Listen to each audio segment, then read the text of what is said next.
जय श्रीमन्नारायण। अझ यसो स्वामीजीहरू आइबक्सिन्छ, त्यसैले थोडा छोटकरीमा सकमला भनेको छु।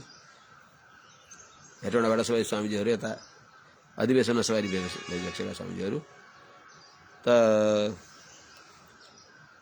स भनेको महर्षि कश्यपजीले आत्मनि प्रविष्टम हरे अंशम, भगवानको दिव्य सामर्थ्य, दिव्य आविर्भाव उन्मुख भएको भगवत स्वरूपलाई अवितत्यक्षण यथार्थ ज्ञान भएका उहाँले जानेर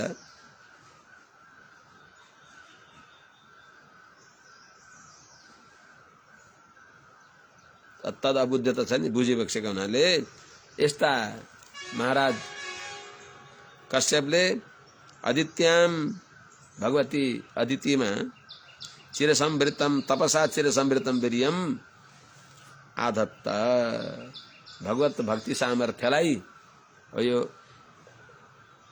सामान्य कुरा होइन, विशेष अर्थ हो। यो अदितिका हृदयमा भएको अनुभव गरिबक्स्यो, दर्शन गरिबक्स्यो। कसरी समाहित मना एकाग्र भएर, हे राजन, दारुणी अग्निम यथा अनिलः, दारुणी दाउरामा अग्निम आगो जसरी नै पहिलेदेखि त्यहाँ रहेको हुन्छ, त्यस्तै भगवान अदितिका हृदयमा विराजमान भइबक्सिन्छ। त्यस्ता भगवानलाई उहाँले भएको अनुसन्धान गरिबक्स्यो। यो शुक्र शोणित सम्बन्ध होइन। अदितेर्धिष्ठितम गर्भे भगवन्तं सनातनम हिरण्यगर्भो विज्ञाय समीरे गुहे नामभि, देवमाता अदितिका गर्भमा भगवान आइबक्सेको छ, अधिष्ठितम विराजमान भइबक्सेको छ भन्ने कुरा, जो सनातनम भगवन्तं विज्ञाय अनादिसिद्ध भगवान आइबक्सेको थाहा पाएर हिरण्यगर्भ पितामह ब्रह्माजीले गुह्य नामभि समीरे, भगवानका अत्यन्त गोपनीय दिव्य गुणलाई प्रकाश गर्ने भएका स्त्री नामहरूद्वारा समीरे राम्रो संस्तुति गरिबक्स्यो। ब्रह्मोवाच जयोरुगाय भगवन् उरुक्रम नमोस्तुते, नमो ब्रह्मणे देवाय त्रिगुणाय नमो नमः। हे उरुगाय, हे निरन्तर जसको गान हुन्छ, धेरै यसो गान गरिन्छ जसको, यस्ता हे उरुगाय विशेष पुण्य कीर्ति भइबक्सेका हे भगवान, हे षडैश्वर्य सम्पन्न, हे उरुक्रम, सर्वत्र श्री चरणको जहाँ तै जसको उपस्थिति हुन्छ, अर्थात कर्मपाद विक्षेपे सर्वत्र आफ्ना श्री चरणको संस्पर्शद्वारा सबैको कल्याण गरिबक्सिने भएका हे नारायण, यस्तो हजुरको जय जय होस्, अर्थात विजयी भव। हजुरको उत्कृष्टता, हजुरमा भएको अलौकिक उत्कृष्टतालाई हजुरले आविर्भाव गरिबक्स्योस्। हे नारायण, ते नमः, हजुरलाई नमस्कार छ, नमो अस्तु, हजुरलाई नमस्कार होस्। हे ब्रह्मणे देवाय, ब्राह्मणलाई देवता मान्ने भएका, अर्थात ब्राह्मण कुलमा साधु जो छन्,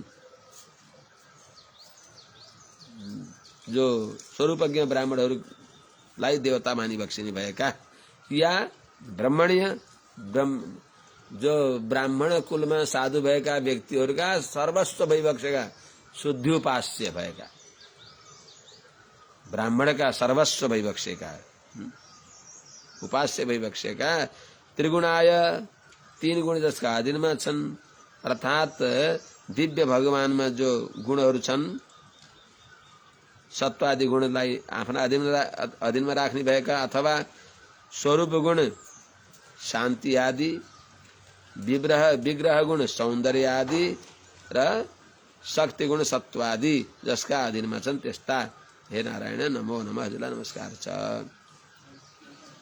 नमस्ते पृष्णिगर्भाय वेदगर्भाय वेदसेत्रिनाभाय त्रिपृष्ठाय श्रीपृष्ठाय विष्णवे। हे पृष्णिगर्भाय, हे पृष्णिगर्भ भगवान, पूर्वजन्ममा भगवती देवमाता अदिति पृष्णि नाम थियो। पृष्णिका गर्भमा भगवान आइबक्सेको हुनाले पृष्णिगर्भ नाम रह्यो।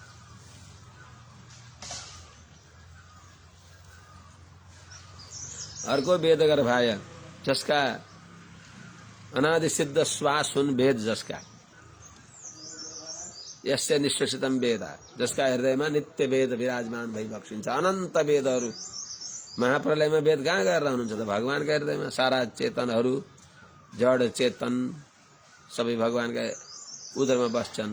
वेद भगवान पनि त्यही रहिबक्सेको हुन्छ।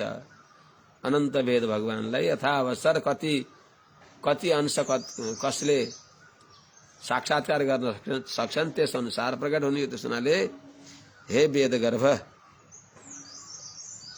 वेद जसका गर्भमा छन्, यस्ता है वेद से है ब्रह्माका अन्तर्यामी भइबक्सेका, त्रिनाभाय त्रिलोक जसका नाभिमा छन्, त्रिपृष्ठाय अर्थात तीनै लोकको माथि जो भइबक्सिन्छ। भूर्भुवस्व, तीन लोकदेखि माथि अर्थात त्रिलोकीका उपलक्षणले प्रकृति मण्डलदेखि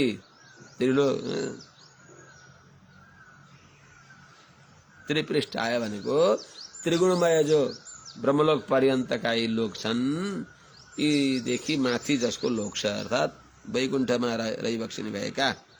शिवविष्टाय भनेको सबै पशु, कर्मका परवश भएका पशु, तिनीहरूका हृदयमा रहिबक्सिएको जो भइबक्सिन्छ। कर्माधीन समस्त चेतनका हृदयमा रहिबक्सिने भएका अन्तर्यामी रूपले शिवी भनेको पशु, पशु भनेका जीवात्मा, जीवात्माका पनि हृदयमा विराजमान भइबक्सिएका। विष्णवे सर्वव्यापी, हे नारायण ते नमः, हजुरलाई नमस्कार छ। त्वमादिरन्तो भुवनस्य मध्यम् अनन्तशक्तिं पुरुषं यमाहुः। कालो भवानाक्षिपति स विश्वं स्रोतो यथान्तः पतितं गभीरम। त्वमादिरन्तो, हे भगवान त्वम हजुर भुवनस्य सारा जगतका आदि र अन्त मध्य भइबक्सिन्छ। त्वमादिरन्तो भुवनस्य मध्यम अन्तः, आदि अन्त र मध्य पनि भइबक्सिन्छ। अर्थात आदि मध्य अन्तका कारण हजुर नै भइबक्सिन्छ। यमाहु, यम अनन्त शक्तिम पुरुषम आहु, जसलाई जुन हजुरलाई, यम भनेको जुन हजुरलाई अनन्त शक्तिम अपरिगणित शक्तिले युक्त भइबक्सेका सर्वान्तर्यामी पराश शक्ति विविधैव श्रूयते स्वाभाविकी ज्ञान बल क्रिया च भने अनुसारको त्यस्तो स्वाभाविक अनन्त कल्याण गुणले युक्त भइबक्सेका सर्वान्तर्यामी परम उदार पुरुष भनेर भन्दछन्। वेदाहमेतम पुरुषम महान्तम आदित्य वर्णन तमसस्तु पारे इत्यादि वेदहरूले भन्दछन्। यस्ता है स भवान आक्षिपति स विश्वम, भवान हजुरले नै, हजुर नै काल, काल भइबक्सिन्छ, काल शरीरक भइबक्सिन्छ। र विश्वम आक्षेपति, यो विश्वलाई सृष्टि गरिबक्सिन्छ, प्रवृत्त गरिबक्सिन्छ। यथान्तः पतितम गभीरम स्रोतो, जसरी कसरी चलाइबक्सिन्छ त, जसरी अन्तः पतितम अर्थात जो पानीको प्रवाहमा परेको तृण आदिहरूलाई गभीरम स्रोतः, गम्भीर नदीको प्रवाहले यथा आक्षेपति जसरी प्रवाहित गर्दछ, बगाउँदछ, चलाउँदछ, त्यस्तै सारा यो जगत हजुर काल शरीरक हजुरको, हजुर रूपी नदीको दिव्य वेगमा बगिराखेका छन्। यस्ता हे नारायण, हजुरलाई नमस्कार छ। जय रुगाय भगवान उरुक्रम नमस्ते। त्वं वै प्रजानां स्त्रीजंगमानां प्रजापतीनामसि सम्भविष्णु दिवौकसां देव दिवश्च्युतानां परायणं धौर्यो मज्जतोऽसु। त्वं वै हजुर नै स्थिरजंगमानां प्रजानां सबै स्थावर जंगम शरीर भएका प्रजानां प्रजाहरूका र प्रजापतिनां हामी सबैका पनि सम्भविष्णु आदि कारण भइबक्सिन्छ, हामीहरूलाई अभिवृद्धि गराइबक्सिन्छ, उत्पन्न गराइबक्सिन्छ, पालन गरिबक्सिन्छ, संहार आदि गरिबक्सिन्छ। हजुर नहीं, असी हजुर नै भइबक्सिन्छ। त्वम्बै हजुर नै स्थिर जङ्गमानम प्रजानम प्रजापतिनाम सम विष्णु असी। सबैलाई अभिवृद्धि गर्ने उपलक्षणले सृष्टि पालन संहार गर्ने हजुर नै भइबक्सिन्छ। हे देव दिवश्च्युतानाम स्वर्गबाट झरेका दिवौका साम सारा देवताहरू अर्थात् स्वर्गको पददेखि भ्रष्ट भएका दैत्यहरूद्वारा पद खोसिएका दिवौका साम सबै देवताहरूलाई अप्सु मज्जतो नौ इव नदीमा डुब्ने भएको व्यक्तिलाई अप्सु मज्जत नदीमा डुब्दै गरेका व्यक्तिलाई नौ इव डुङ्गा जस्तरी त्यो नदी पार गर्ने साधन हुन्छ। यस्तै त्वम्बै हजुर नै यी सबै हामीहरूका परायणम परम आश्रय भइबक्सिन्छ, मुख्य उपाय भइबक्सिन्छ, सर्वस्व हजुर नै भइबक्सिन्छ भनेर 17औं अध्याय अष्टम स्कन्धको 17औं अध्यायले विश्राम लिन्छ। अथाष्टादशोऽध्याय इत्थं श्रीशुकौवाच इत्थं विरिञ्चस्तुतकर्मवीर्यः प्रादुर्बभूवामृतभूरदित्यां चतुर्भुजः शङ्खगदाब्जचक्रः पिशङ्गवासा नलिनायते क्षणः। इत्थम इस प्रकारले विरिञ्चस्तुतकर्मवीर्यः पितामह ब्रह्माजी द्वारा स्तुति गरिएको छ पराक्रम जसको, वैभव जसको, अतुल पराक्रम संपन्न भगवानको महिमा पितामह ब्रह्माजी द्वारा गाइयो। इत्थम यस प्रकारले विरिञ्च स्तुत कर्मवीर्य ब्रह्माजी द्वारा गरिएको छ भगवानको जो कर्म हो, के को लागि भगवानले अवतार लिइबक्सदैछ, त्यो कार्य सिद्ध गर्नको लागि भगवानको दिव्य प्रभाव हुन्छ। के अरे इदम विष्णु विचक्रमे त्रिधा नददे पदम इत्यादि भगवानको प्रभाव इत्यादि सबैलाई जो ब्रह्माजी द्वारा स्तुति गरिएका छन्। अमृतभू अर्थात जसको अवतार हाम्रो जस्तो जन्म मरण परम्पराले उक्त भएको हुँदैन। अमृतभू स्वयं व्यक्त भइबक्सिन्छ भगवान, कर्मका अधीनमा जन्म नभएका, अर्थात अमृत भवति अस्मात् इति अमृतभू, जसदेखि अमृत भनेको मोक्ष, मोक्ष प्रसव भइबक्सेका, मोक्षका दाता भइबक्सेका, मोक्ष दिने भएका यस्ता नारायण आदित्याम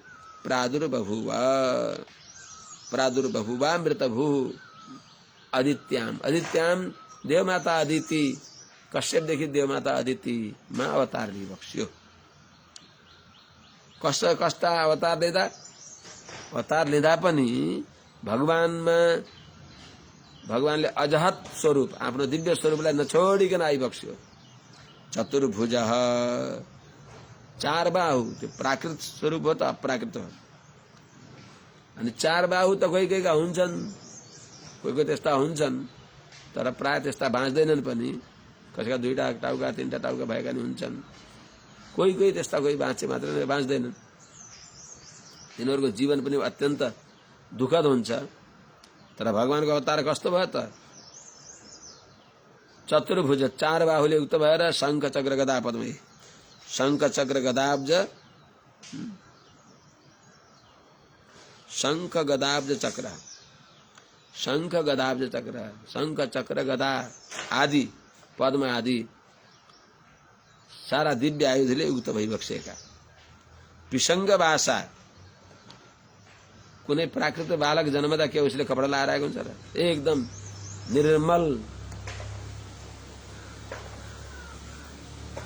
विद्युत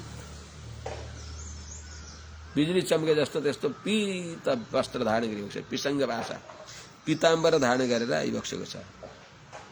हाम्रा आँखा कचरा हुन्छन्, केही समयपछि खोल्छ आँखा, तर भगवान नलिनायते क्षणः, रक्त कमल दल जस्तो सुन्दर आकर्षक नेत्र, कति सुन्दर नेत्र, विश्वलाई तिनै सुन्दर नयनाभिराम भगवान का नेत्रले सबैलाई बसमा गरिदिन्छ। त्यस हुनाले एक बार हमसे सांवरे नजरे मिलाइए, नजरें मिला के आप जरा मुस्कुराइए। भगवानले पहिले नजर मिलाई बक्सिन्छ। अनि मन्द मुस्कान स्मित भाषी, स्मित पूर्वाभिभाषी मन्द मुस्कान साथ केही भगवानले बोली बक्स्यो त सस्मितम आहुय गद्यत्रयमा भने के अरे शरणागति गद्यमा भने मन्द मुस्कान छ भगवानको, सुन्दर नेत्र कमल छन्।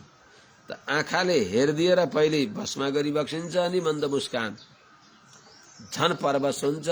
अनि थोरै भगवानले मिठो स्वरमा बोलिदिँदा त को छ संसारमा त्यस्तो समर्थ जो कि भगवानको नेत्र कमलको परवश नहोस्, भगवानको मन्द मुस्कानका परवश नहोस्, भगवानका श्रीवचनका वशीभूत नहोस्। त्यस हुनाले विश्वम आप्यायन कान्त्या, आफ्नो दिव्य कान्ति समुद्रमा सारा संसारलाई चुट्लुमा डुबाइदिई बक्सिन्छ। त्यस्तो भगवान जो नलिनायते क्षण भई बक्सिन्छ, कमल नयन भगवान। श्यामा वदातो झसराज कुण्डलत्युषोल्लस श्री वदनाम्बुज पुमान् श्रीवत्स बक्षा बलयाङ्गदोल्लसत् किरीट काञ्ची गुणचारुनुपुरः। यसको क्रियापद प्रादुर्बभुवा मृत भूः अदित्याम प्रादुर्बभुवा लान पर्छ। यस्ता कमल नयन भगवान देवमाता अदिति लाई आमा बनाएर अवतार लिई बक्स्यो, प्रकट भई बक्स्यो। कस्ता त श्यामावदातः, जो श्याम वर्णका भएर पनि नीलमणि जस्ता भएर अत्यन्त उज्जवल देदीप्यमान श्री विग्रह। त्यस्तो कालो भनेर यस्तो कालो कि कृष्ण सारा संसारलाई आफ्नोतिर आकर्षण गर्ने। श्यामावदाता भनेको श्यामल वर्ण अत्यन्त उज्जवल। जसराज कुण्डलोल अर्थात मकराकृति कुण्डल, त्यसको त्विषा भनेको कान्तिद्वारा उल्लसत त्यस झन् चार चाँद लगाएको छ श्री वदनाम्बुज श्री मुखारविन्दमा। यस्ता पुमान परम पुरुषोत्तम भगवान श्रीमन्नारायण श्रीवत्स वक्षा, नित्य श्री जसको वक्षस्थलमा विराजमान देखियो, श्रीवत्स वक्षा। परतत्वको निर्णय गर्न कुनै शङ्कै भएन। वेदान्तास्तत्व चिन्ताम मुरभिदुरसियत पाद चिन्हैस्तरन्ति। वक्षस्थलमा भगवती लक्ष्मी विराजमान भई बक्सिन्छ। वलयाङ्गदोल्लसत् किरीट काञ्ची गुणचारुनुपुरः। वलयहरू अर्थात बालाहरू तिनीद्वारा उल्लसत सुशोभित भइराखेको छ। बाजुबन्धहरू, कवचहरू, कुण्डलहरू, किरीट सुन्दर दिव्य मुकुटहरू, काञ्ची गुणचारुनुपुरः सुवर्णमय गुण भनेको कर्धनी, सुन्दर कर्धनी, क्षुद्र घण्टी छिन्द्रिङ छिन्द्रिङ छिन्द्रिङ छिन्द्रिङ बज्ने भएका सुवर्णमय क्षुद्र घण्टी जहाँ छन्, साना साना घण्टीहरू जो सुवर्णमय कर्धनी छ। चारुनुपुरः पाउमा सुन्दर सुवर्णमय पाउजेब जहाँ, त्यहाँ पनि भगवान हिँड्दा छिन्द्रङ छिन्द्रङ छिन्द्रङ अति सुन्दर आकर्षक श्रोत्र मनोहर ध्वनि जहाँ बढाउँछ। त्यस्ता पाउमा अर्थात नखमणिदेखि लिएर शेखमणि पर्यन्त दिव्य अलङ्कारद्वारा समलङ्कृत भई बक्सेका, विश्वलाई सम्मोहन गर्ने भएका त्यस्ता भगवान वामन आदित्याम प्रादुर्बभुव, देवमाता अदितिमा प्रकट भई बक्स्यो। देवमाता अदितिलाई माता बनाएर आविर्भाव भई बक्स्यो। मधुव्रत व्रात विगुष्टया स्वया विराजित श्री वनमालया हरि प्रजापतेर्भेष्मतमः स्वरोचिषा विनाशयन कंठ निविष्ट कौस्तुभ। मधुव्रत व्रात विगुष्टया, मधुव्रत भनेको भ्रमरहरूको समूहद्वारा, भमराको समूहद्वारा हुने भएको जो विगुष्ट भनेको तिनीहरूको जो भू भू भू गर्ने जो भ्रमरहरूको स्वर लहरी हो, त्यसद्वारा विघुष्टया अर्थात आनन्दित गराइएको छ। श्री वनमालया स्वया, जो वनमाला दिव्य वनमालामा यति सौगन्ध्य छ कि सौगन्ध्य लुब्ध भएका भ्रमराहरूले गुनगुन गरेका छन्। जहाँ त्यस्तो दिव्य श्री वनमाला स्वया श्री वनमाला आफ्नो दिव्य अद्भुत वनमालाद्वारा विराजित सुशोभित भएको छ। आपादलम्बिनी वनमाला, गलादेखि पाउ पर्यन्त तुलसी कुन्द मन्दार पारिजात सररुहै पंचभिः गर्थिता माला। वनमाला प्रकृतिता भने अनुसार 5 प्रकारका पुष्पहरूद्वारा अति सुन्दर रचना गरिएको वनमाला हामीले यहाँ देख्छौं। त्यहाँ स्वयं सिद्ध त्यस्ता वनमाला, कहिल्यै नओइलाउने अम्लान वनमाला, त्यस वनमालाले विराजित सुशोभित भइबक्सेका। अनि कण्ठ निविष्ट कौस्तुभ, कण्ठमा कौस्तुभ मणि सुशोभित छ, जसको सोरोचिसा आफ्नो दिव्य कान्तिद्वारा प्रजापते वेशमतम, प्रजापतिको वेशमा भनेको घरको तम भनेको अन्धकारलाई विनाशयन नाश गर्दै छँदा हरिहि प्रादुर्बभुवा मृतभु अदित्याम, अदितिमा यस्ता भगवान नारायण प्रकट भइबक्स्यो। दिश प्रसेदु सलिलाशयास्तदा प्रजा प्रहृष्टा ऋतवो गुणान्वितः देवरन्तरिक्षं सिद्धिरग्निजिह्वा गावो द्विजा सञ्जय ऋषुर नगाश्च। भगवानले अवतार लिने बेलामा दिश प्रसेदु, सारा दिशाहरू अत्यन्त प्रसन्न भए। मलयाचलको मन्द सुगन्ध समीर प्रवाहित हुन थाल्यो। दिशा प्रसेदु, दिशा सबै दिशाहरू सलिलाशया अर्थात नदीहरूको मन सहित, तलाउहरू पनि, जल जहाँ रहन्छ त्यस्ता तलाउहरू पनि, दिशाहरू तलाउहरू प्रसेदु प्रसन्न भए भनेको निर्मल जल भयो। सारा दिशा एकदम मन्द सुगन्ध, पवन मन्द सुगन्ध शीतल हेम मन्दिर शोभितम भने चाहिँ दिव्य हो। श्री बद्रीनाथ विश्वम्भरम भने चाहिँ अब त्यो कश्यप ऋषिको आश्रमको शोभा कसले वर्णन गरेको। दिशा सलिलाशया तदा, त्यति बेला, तदा भगवत अवतारको बेलामा, प्रादुर्भावका बेलामा प्रसेदु अत्यन्त प्रसन्न भए, निर्मल भए। जलाशयहरू दिशाहरू पनि अत्यन्त स्वच्छ भए, दिव्य मलयाचलको सुगन्धमय समीरको प्रवाहित भयो, वायु प्रवाहित भयो। प्रजा प्रहृष्टा, प्रजाहरू प्रसन्न भए, प्रजा प्रजापति सबै। ऋतवो गुणान्विता, ऋतु यथा जुन ऋतुमा जो फल फल्न पर्ने हो त्यस्तो फलले युक्त भए। ऋतवः गुणान्विता अर्थात ऋतुहरू वर्षा, वसन्त, ग्रीष्म, वर्षा, शरद, हेमन्त, शिशिर आदि सबै ऋतुहरू आफ्ना आफ्ना गुणले युक्त भए। देहु अन्तरिक्षम, देहु आकाश, अन्तरिक्ष, स्वर्गलोक अन्तरिक्ष, क्षिति पृथ्वीलोक, अग्नि, अग्निजिह्वा भनेको अग्नि जिह्वा जसका छन्, अग्निमुख देवताहरू पनि, अग्निजिह्वा भनेको देवताहरू, गावो गाईहरू, द्विजा ब्राह्मणहरू, नगाश्च पर्वतहरू पनि सञ्जय ऋषुः अत्यन्त प्रसन्न भए।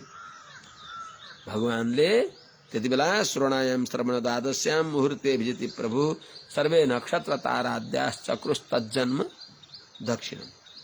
भगवानले अवतार लिने बेलामा कहिले कति बेला अवतार दिएको श्रोणायाम श्रवण द्वादश्याम, श्रवण द्वादशी, त्यसमा पनि श्रवण नक्षत्रमा चन्द्रमा रहेका बेलामा, त्यसमा पनि अभिजिति श्रवणको पहिलो अंशमा अभिजिन नामको जो विजय नक्षत्र हो, अभिजिन नाम नक्षत्रमा पृष्ठात् आषाढा नाम अदत्तात् श्रोणाया इत्यादि वेदहरूले भने अनुसार त्यस्तो अत्यन्त उत्तम मुहूर्तमा भगवान प्रादुर्भाव भइबक्स्यो। प्रभु भगवान अवतार लिइबक्स्यो। भगवानको अवतारका बेलालाई नक्षत्र ताराद्याः दक्षिणम चक्रु तज्जन्म दक्षिणम चक्रु। ग्रह नक्षत्र ताराहरूले सबैले भगवानको अवतारका बेलामा परिक्रमा गरिबक्स्यो। सबै उच्च स्थानमा विराजमान भइबक्स्यो। भाद्र मासे शीते पक्षे द्वादश्याम श्रवणे शुभे जातस्य वामनो देवः विजयी भवतात सदा। हामीहरूले नक्षत्र मालिका गाउँदछौँ भगवानको अवतार उत्सवमा। त्यस हुनाले भाद्र महिनाको शुक्ल पक्ष द्वादशी तिथि श्रवण नक्षत्रमा भगवान नारायणले वामन भगवान रूपमा अवतार लिइबक्स्यो। आज यही राखौँ क्या? आचार्यहरू आइबक्सिँदैछ। जय श्रीमन्नारायण श्री हरि।